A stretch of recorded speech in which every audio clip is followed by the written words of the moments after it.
Welcome to Mart Allen's blogs.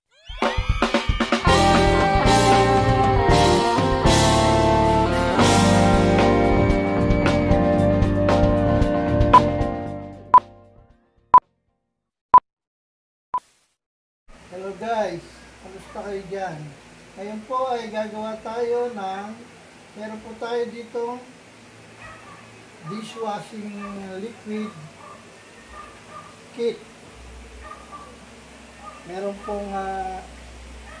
po tayo ditong, ang gagawin po natin ay 17 liters na dishwashing liquid. Dito naman po sa timba ay meron tayong 15 liters na tubig. At meron din po tayong steering rod panghalo natin.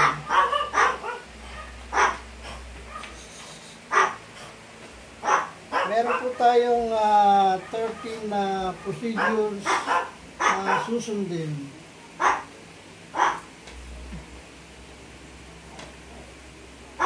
Una po ay step 1. Ito po yung bubble booster. Ilalagay po natin sa timba.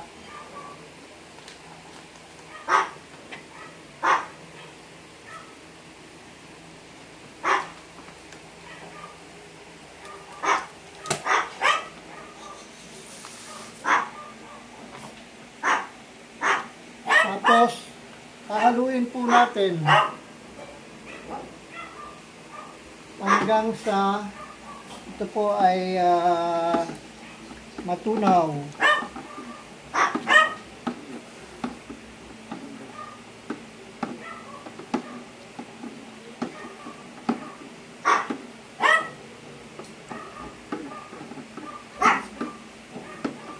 Hintayin po lang natin matunaw ang foam booster. Haluin po natin ng mabuti para matunaw ang bubble booster.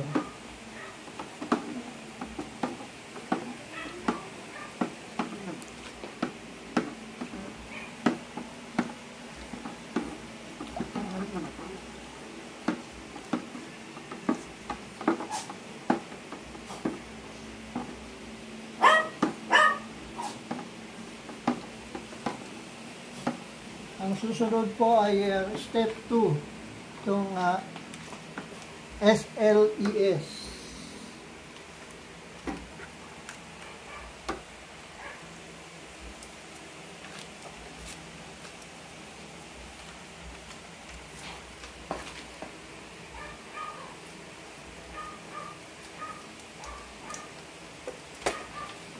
Ilagay po natin sa timba.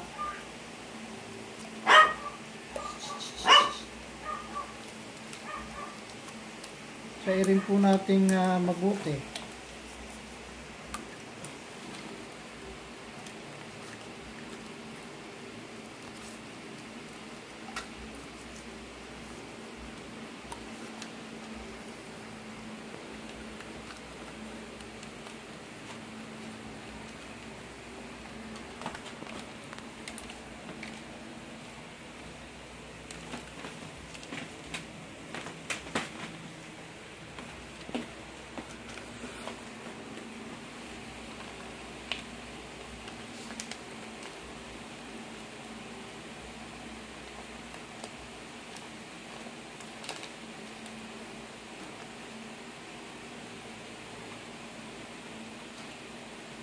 At haluin din po natin. Ito pong SLES ay tumutulong sa ang susunod po ay step number 3. Lalagyan na po natin siya ng colorant. Ang napili po nating colorant ay color green. Ito po ay ang calamansi.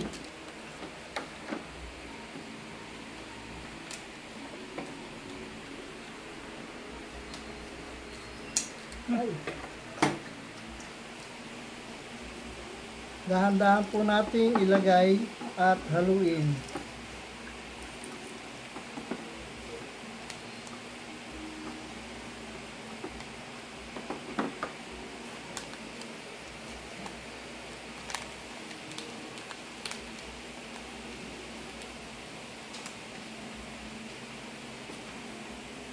Ito pala number 4, yung EDTA.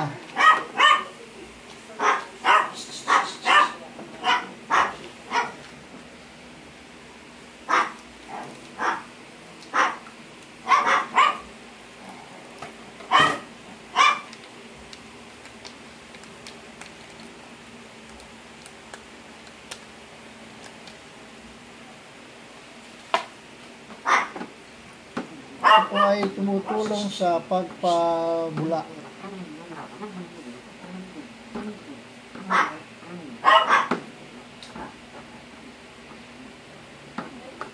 Ang susunod ko ay step 5.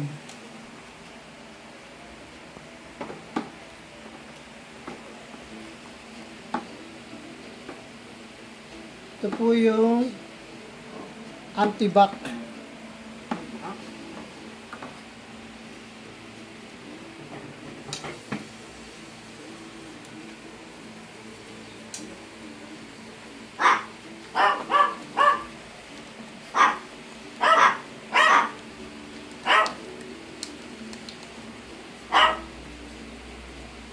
At tapos ilagay ang antibac, haluin po natin muli.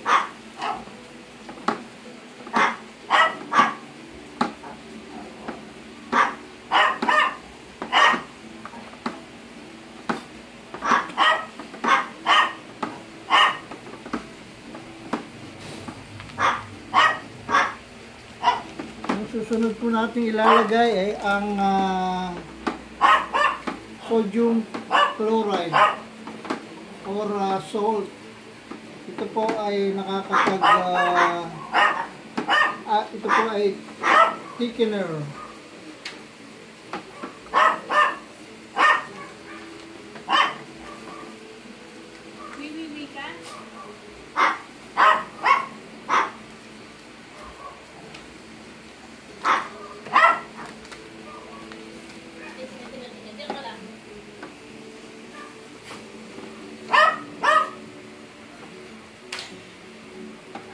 Ito pong sodium chloride ay unti-unti nating ilalagay sa ating mixture ng dahan-dahan para po siya ay matunaw.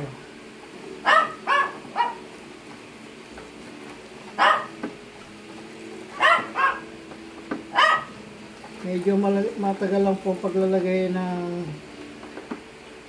thickener na sodium chloride dahil kailangan po ay dahan-dahan ang paglagay nito para matunaw.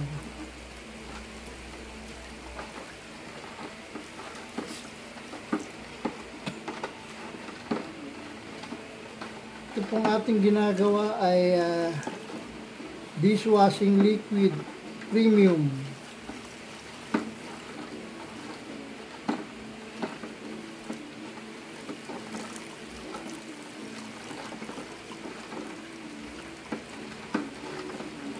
Kailangan po ay tuloy-tuloy lang ang paghahalo.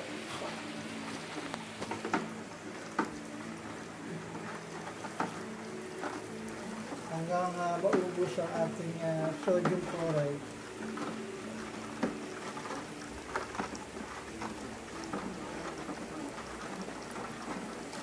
Ayan, nakikita na po natin ngayon na tumitike na ang ating dishwashing liquid.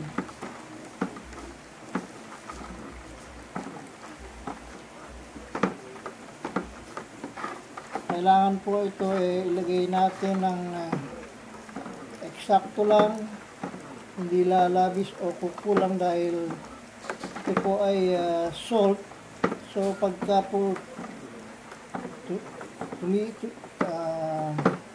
mag-settle down itong salt ay baka maging tubig. Sa ngayon po ay nakikita nyo na itong ating mixture na dishwashing liquid na tumitike na.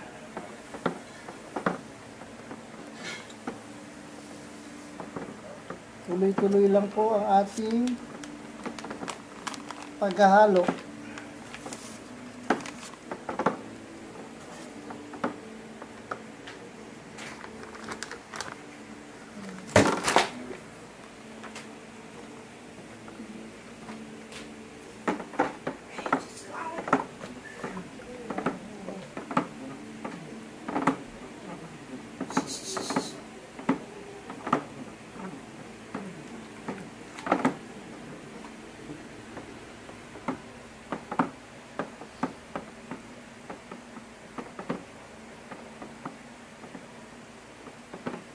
Ang susunod po ay yung ating scent na kalamansi.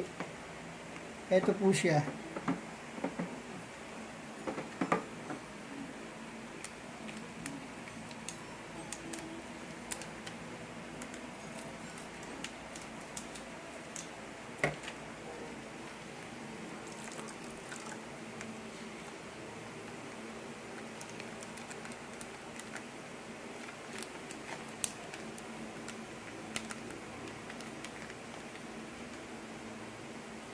At patuloy po natin haluin siya para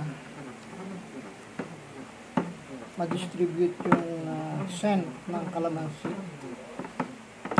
Ngayon po ay naamoy ko na ang scent ng kalamansi. Ang bango niya.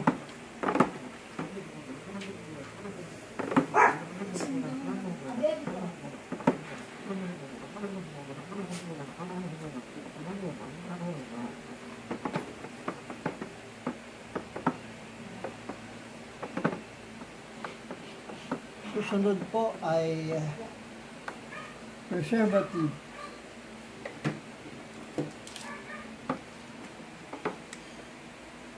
Bali po, step number 8 na po yun.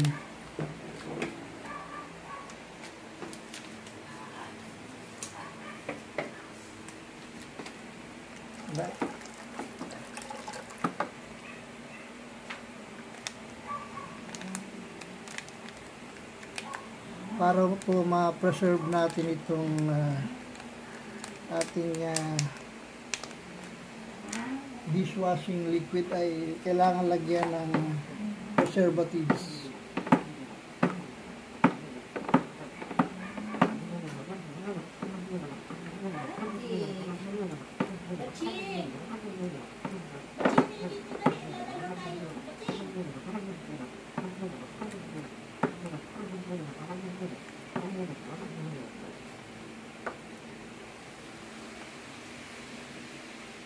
Ang susunod po natin ay ang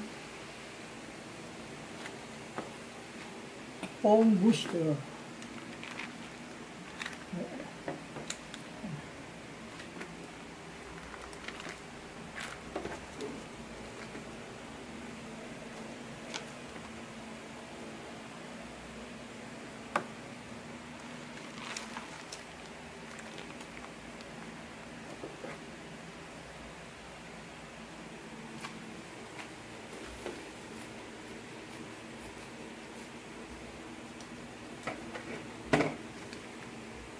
Unti-unti po natin ilagay ang foam booster. Ito po yung nagpapabula. Na-enhance niya yung ating dishwashing liquid.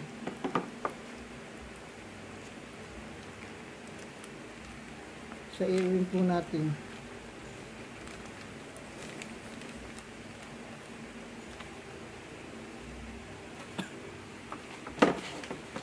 At muli ay haluin.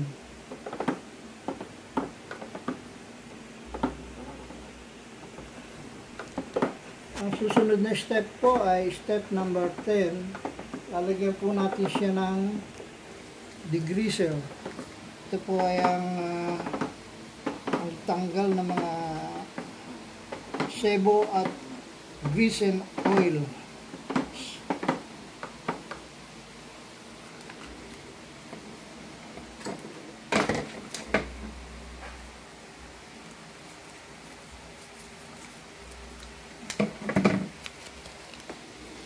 Dahan-dahan po natin. Ilagay na po natin ang lahat.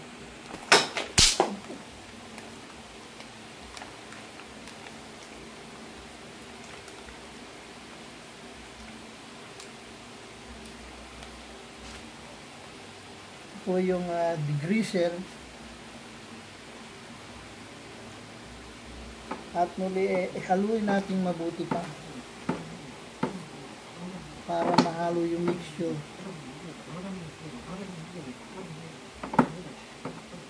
Ito po nagtatanggal ng sebo at mantika.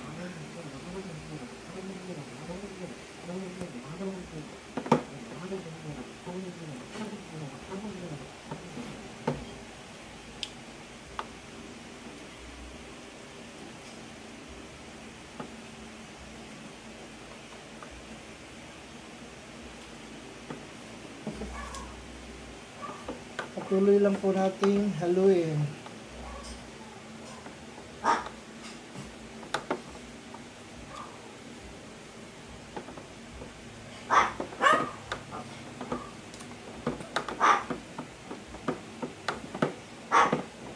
Lalagay po natin susunod ay step 11 ng moisturizer.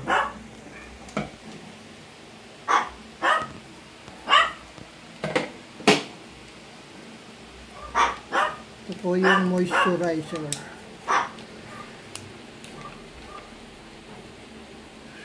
At patuloy natin haluin. Ngayon po ay nakikita nyo na medyo malapot na itong ating dishwashing liquid. At ang bango ng fragrance niya. Kalamansi.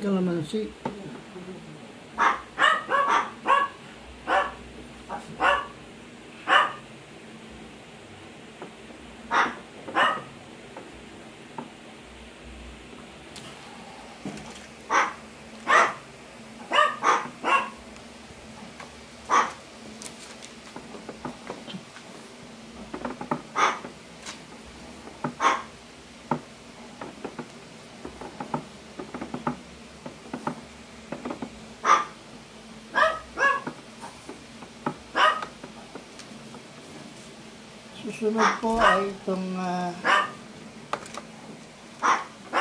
detergent.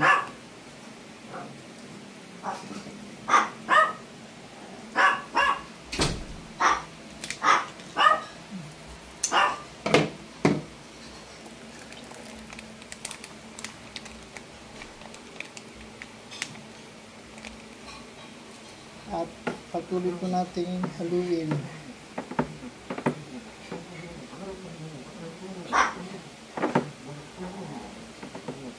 Nakikita niyo po na medyo may bula na at medyo malapot na po ang ating dishwashing liquid. Maalala ko lang po, kailangan ay isang direksyon lang po ang halo.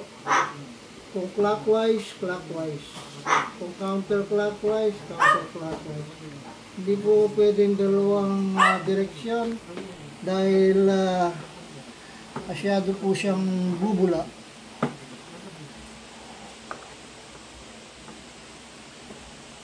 At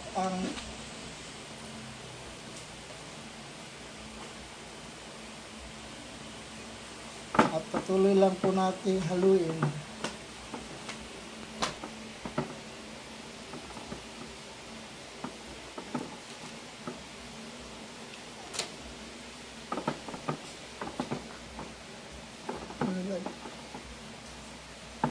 Number 13.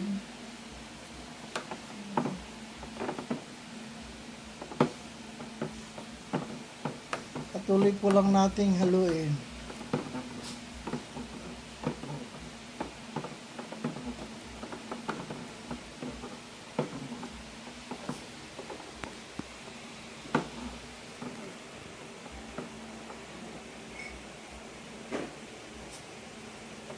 At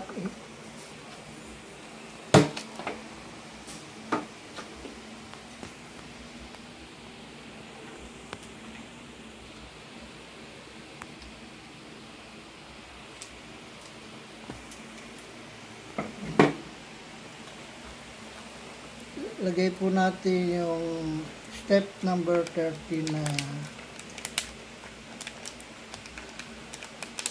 liquid.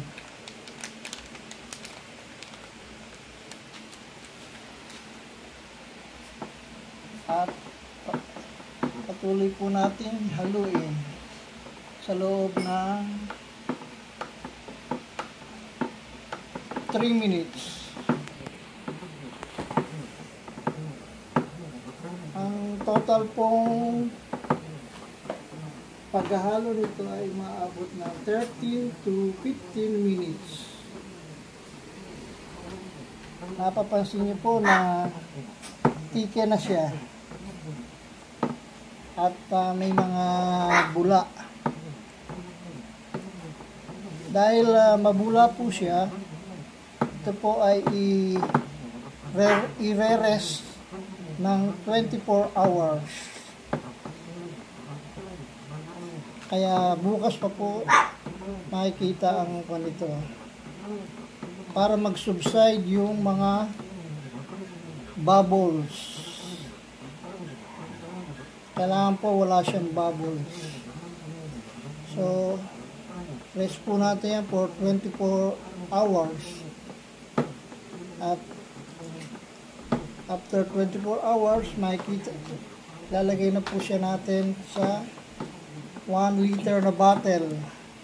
At makakagawa po tayo ng 17 bottles na 1 liter. Yan na po ang finished product. So, hanggang dito na lang po nagtatapos ang ating DIY na dishwashing liquid.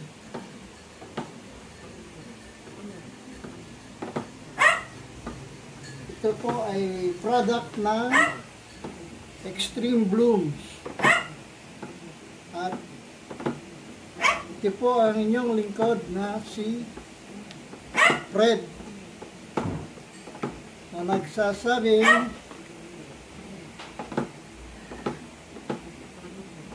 bye-bye.